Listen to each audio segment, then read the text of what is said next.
Assalamualaikum warahmatullahi wabarakatuh. Perkenalkan, nama saya Syifa Hardika dengan NIM 2011100. Di sini saya ingin memaparkan materi kelompok 10, kelompok saya dengan rekan saya Salma Nazifa. Nah, di sini saya ingin menjelaskan sedikit materi tentang kelompok kami sendiri untuk memenuhi tugas UAS dengan dosen pengampu Ibu Siti Hafsah MPD.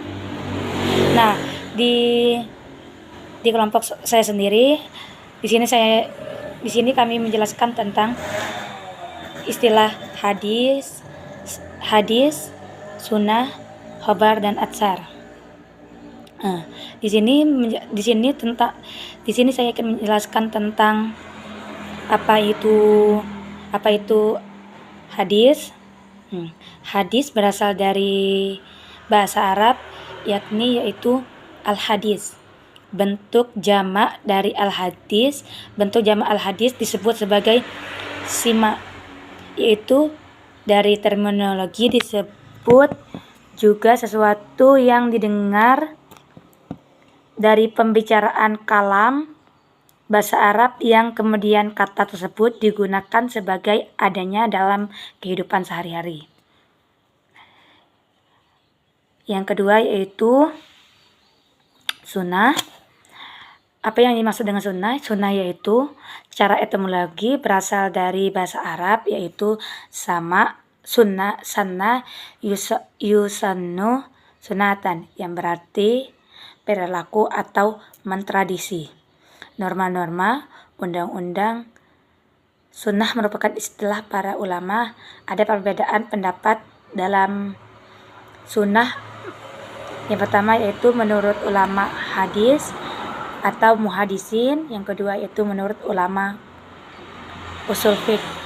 Yang ketiga yaitu khabar. Nah, di sini dalam makalah kami tersebut dapat dijelaskan kalau khabar yaitu para ulama al-hadis memandang khabar lebih umum dibandingkan hadis, dikarenakan sesuai definisi yang diberikan di antara para ulama yang dalam makalah kami, bahwa khabar tidak hanya disandarkan kepada Nabi Muhammad SAW, melainkan selain Nabi juga, yakni para sahabat, tabi'in dan pengikut tabi'in. Adapun dari segi istilah dijelaskan para ulama mendefinisikan kalau khabar itu sesuatu yang datang dari Nabi dan dari yang lain seperti sahabat, tabi'in dan pengikut tabi'in ataupun orang-orang setelahnya. Yang terakhir yaitu penjelasan tentang atsar.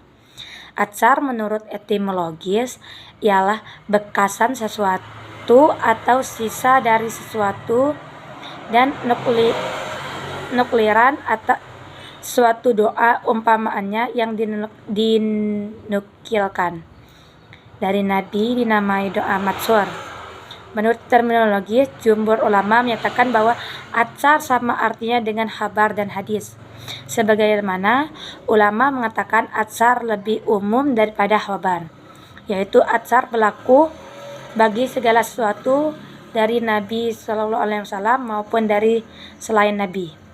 Sedangkan khabar khusus bagi segala sesuatu dari Nabi saja. Dengan memperhatikan definisi-definisi tersebut terdapat perbedaan, namun kita dapat memahami bahwa hadis, khabar dan sunnah maupun atsar pada prinsipnya sama-sama bersumber dari Rasulullah SAW. Di sini pun saya ingin menjelaskan perbedaan tentang hadis, apa itu hadis, sunnah, khabar dan atsar. Kalau hadis itu yaitu laporan atau riwayat mengenai perkataan, perbuatan atau persetujuan diam-diam dari Nabi Muhammad SAW. Hadis terdiri dari dua, yaitu sanad dan matan. Yang kedua yaitu sunnah. Sunnah Sunnah yang dapat saya jelaskan berarti jalan atau cara. Dalam konteks Islam, sunnah merujuk kepada praktek, perbuatan, perkataan dan juga persekutuan diam-diam dari Nabi Muhammad SAW. Peran dalam syariah, sunnah menjadi salah satu sumber hukum Islam selain Al-Quran. Dapat diringkas dari spesifik dari keempatnya, semuanya merujuk kepada riwayat dari sahabat dan tabi'in. Khabar merujuk kepada informasi secara umum. Kalau sunnah itu mencakup semua aspek kehidupan Nabi yang menjadi panduan, dan hadis juga adalah riwayat atau spesifik dari Muhammad SAW. Nah, cukup sekian penjelasan tentang khabar, hadis, atsar, dan sunnah. Saya ucapkan wabillahi taufiq wal hidayah. Wassalamualaikum warahmatullahi wabarakatuh.